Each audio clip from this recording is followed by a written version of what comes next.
We got some sad news last week. On September 23rd, Rudi Johnson, who holds the Cincinnati Bengals single season rushing record, died last week of taking his own life.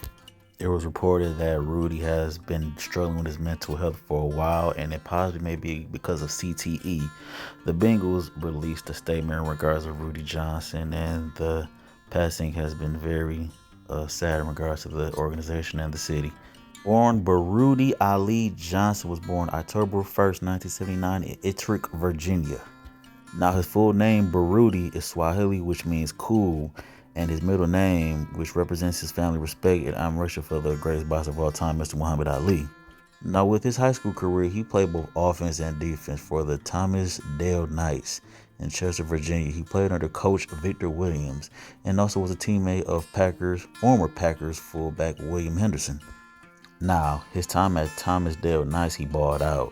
He broke the school's rushing record, which was held by his friend, mentor, and coach, Mr. Henry Jefferson. After he did his 4 years and graduated from high school, he enrolled in Butler Community College in El Dorado, Kansas. Now, during his time at Butler Community College, he led Butler to 2 national championships, defeating Ricks College and Dixon College, 98 and 99. And let me tell you something, the OG balled out. His most memorable game was against Dixie College in the championship game, which he ran for 375 and scored 7 touchdowns. Goodness gracious, in 1999, he was named the Player of the Year and eventually named in the Junior College Hall of Fame. And that convinced the Auburn Tigers that they needed him ASAP. He ended up enrolling with the Tigers his last 2 years and finished his career with 324 rushing attempts and 1,567 yards. Now in 2000, he won the SEC Player of the Year and was nominated for the Doak Award, but he lost that to LaDainian Tomlinson. That 1,567 rushing yards that he had was the second most in school history, and he had 10 games in which he rushed for 100 yards or more. Now, after completing his college career, he had declared for the 2001 NFL Draft and was selected by the Cincinnati Bengals, 4th round, 100th overall. Now, his rookie year, he didn't get that much PT because he was playing behind perennial Pro Bowler Corey Dillon. But in the 2003 season, when Corey Dillon became injury prone, he found himself in the starting lineup. And boy, did he take advantage of that opportunity. He set a franchise rushing record with 1,454 yards and addition to 12 TDs and was named to the AFC Pro Bowl team that year. Now in 2005, he played a major contributor in regards to that offense. He helped the Bengals reach the playoffs for the first time in 15 years, and he remained the starter, taking Corey Dillon's spot. And that was a nice offense, by the way, with Carson Palmer, Chad Johnson, Chris Perry, TJ Houshmandzadeh. They definitely was putting in work. I remember those games as a Ravens fan, and boy, oh boy, it was a terror, I must say. Now that year in 2005, they finished with 11-5 and won the AFC North Division and was the first winning season since 1990. That's crazy. Then also, he broke his own franchise rushing record with 1,458 yards and 12 touchdowns. In his playoff debut, he scored a rushing touchdown in his debut.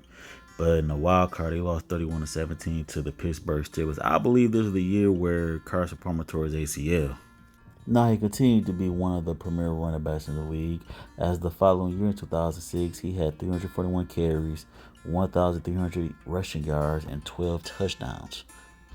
Now the 2007 season was a down year for Rudi because he missed 5 games due to injury, and he only had 1 game in which he rushed for 100 yards in a Week 2 loss against Cleveland. He finished the season with 497 yards on 170 carries and 3 touchdowns.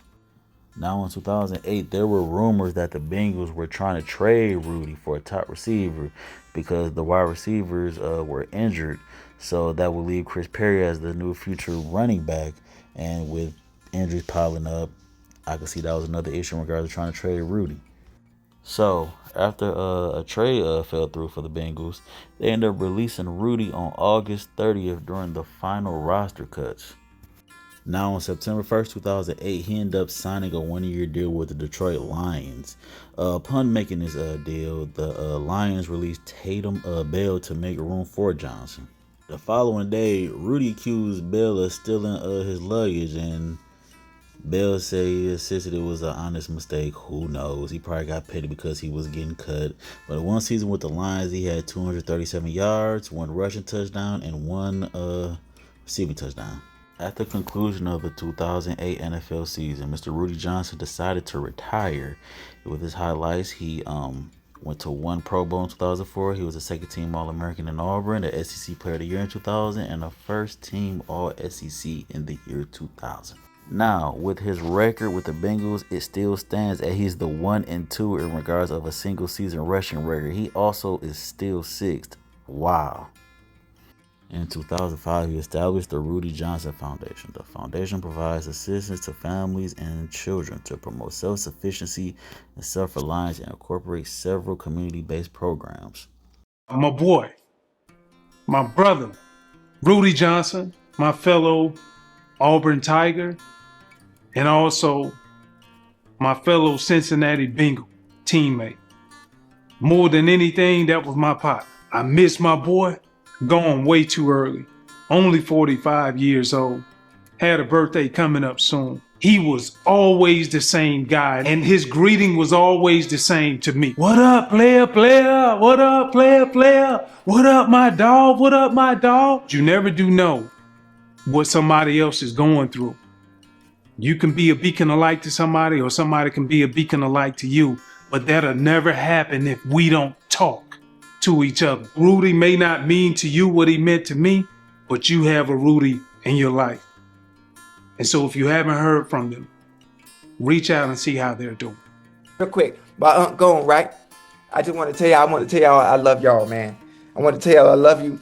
If you follow me, you know you probably hear me tweet it all the time, every single day. I got on Twitter in 2009, right?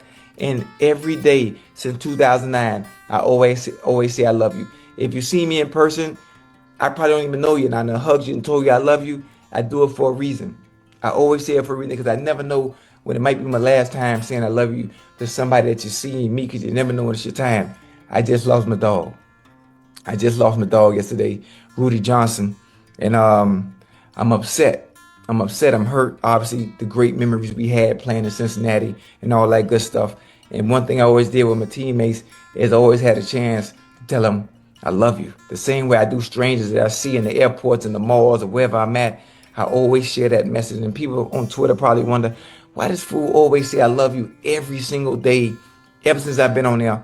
And that's one of the reasons why. Because if I never get a chance to tell you I love you before you transition, I know that I was able to say it before you left. Over the years, we have lost great players, legends in the league. Junior Seau was a big one that came to mind. Like, I was just devastated in regards to the news that what happened with him. Rashawn Salam, Heisman winner, legend at Colorado, and was a running back for the Chicago Bears, Dave Durison, who was also one of the stellar players back in the 90s as a defensive back. Also, Mr. Andre Waters, who I feel was like a big name in regards of the NFL making a commitment, in regards of finally making that commitment and trying to lower the concussion ratio. Shout out to them. They have made an effort in regards of the rates that you see they're going down since 2024. My deepest condolences go out to the family of Rudi Johnson. This kind of hits close to home because I had a cousin that took his own life. You know, with NFL players, they want to be known to have a high tolerance of pain and show no type of weakness.